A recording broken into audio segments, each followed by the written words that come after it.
My name is Steve Pulaski. Got a very special guest who just came through my studio doors. Excited to talk to him. Excited to hear about his journey, his music, and so much more. He is a country singer, and he's going to be performing here in Dubuque in just a couple of weeks. We're going to talk about that real soon. First things first, I want to give him a proper introduction. He is Mr. Brett Westgrove. How are we, Brett? Good, Steve. How you doing? You got the cowboy hat. You got a nice chain on right now, man. Yeah. I feel underdressed to this meeting. I always try to show up like it's business day, It's show day.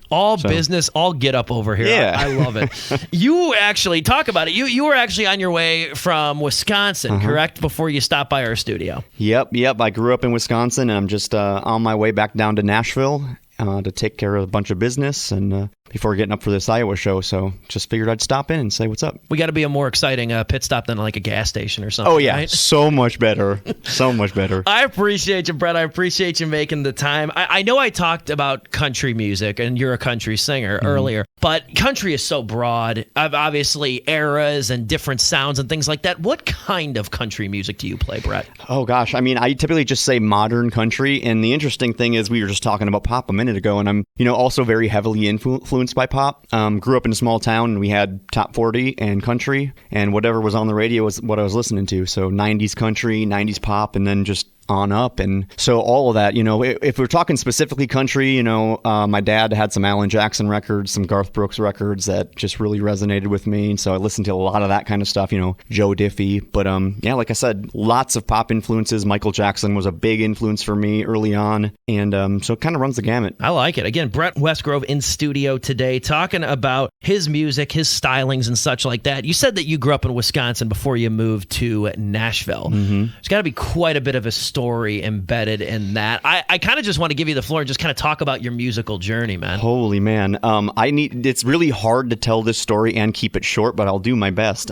I have been doing music pretty much all my life. My mom always says I came out singing, right? And any chance I could perform, I was just hamming it up for family members or whatever. And then through school, plays and choirs and music. And, late in high school, I was encouraged by one of my choir directors to open or just to start a recording studio, record my own stuff. And that kind of took off accidentally as a commercial recording studio. And suddenly I had this thing that I was doing. And shortly after that, I went and visited California. They discovered I was a great producer. So I actually moved to California first, did music out there. Funnily enough, I was doing acoustic pop music at the time.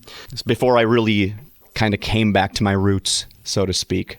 So I did that for a while. Man, then I went to Colorado. I went back to college. I studied aerospace engineering, did a bunch of stuff in that industry. And you studied engineering too? Yeah, I was commanding NASA spacecraft literally the moment I realized that I needed to go back into music. And that was the moment I decided to move to Tennessee and sold everything I owned, hopped in my car, and went and lived in my car in Nashville while I worked my way up. Unbelievable. And look at you now. Yeah, it's paid off. It's been an extremely long journey. And, I just gave you the 2% story of it. It's been crazy. But yeah, stick it out, put in the hard work, and now things are starting to really take off. So what is the most challenging part about kind of being, at least going back maybe a few years, trying to be like maybe an upstart musician or just trying to get people to listen to your music? What do you think is the most challenging part? Oh, man, there are so many challenging things. I think one of the interesting ones that I think about a lot that people probably don't is there's this oversaturation in music right now.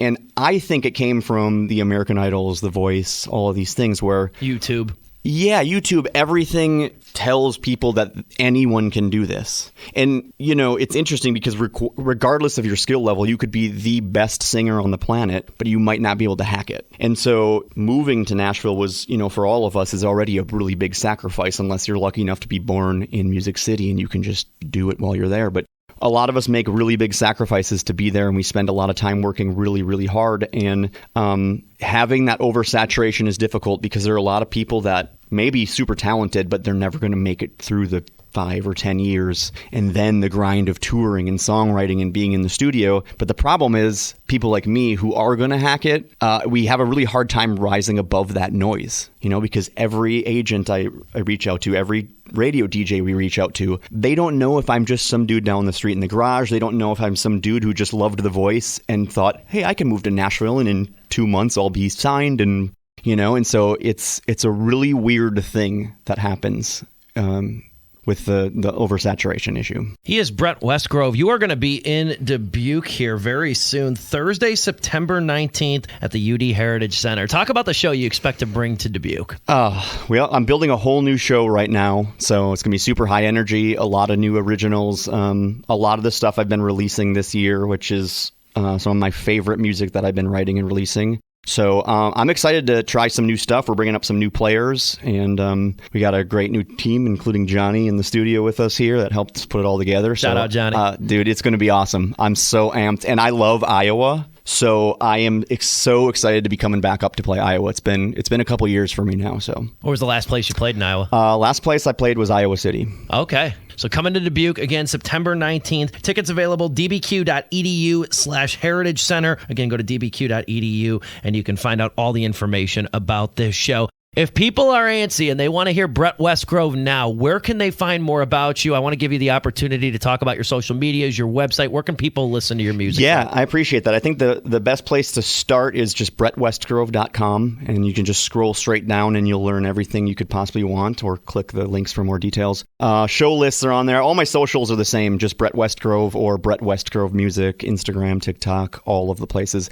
Spotify, all of the streaming services. You can find all the music, YouTube. So, yeah, look me up. If people play one song, or maybe only have time to listen to one song at the moment, what is one song that you have that you think encapsulates your stylings, maybe your energy, your attitude? One song, Brett, to tell the people to go listen to right now. Oh, man, that's a tough one. Out of the songs that are released right now, I think the one for me that has the most energy and feel is probably Memory Burns Like Whiskey. It's the first solo write I ever released. I produced it myself and put it out, and I love that song. So that would be my recommendation. But I suggest you look at all of them. Memory Burns Like Whiskey. That is a capital C country song right there, just from the title. For real. I love it. What's your choice of whiskey?